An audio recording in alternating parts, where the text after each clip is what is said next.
Hello दोस्तों, नमस्कार। मैं अपने YouTube चैनल में आप सभी का स्वागत करती हूँ। मेरा झूमर गीत अच्छा लगेगा तो लाइक कीजिएगा, सब्सक्राइब कीजिएगा और कमेंट में बताइएगा कैसा लगा मेरा गीत।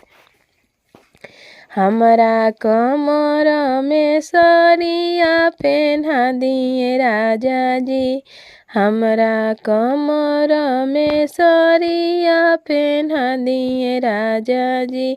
दिलवा के कारा से लागल बा बता दिए राजा जी, दिलवा के कारा से लागल बा बता दिए राजा जी।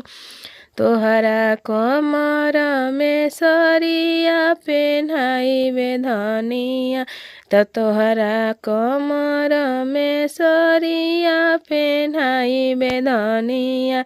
दिलवा तोहरे से लागल बा बताइबे धनिया, दिलवा तोहरे से लागल बा बताइबे धनिया।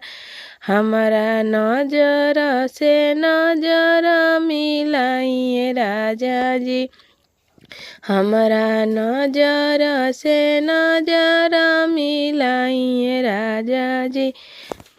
तोहरा नजर से नजर मिलाइबे धनिया, दिलवा तोहरे से लागल बा बताइबे धनिया, दिलवा तोहरे से लागल बा बताइबे धनिया।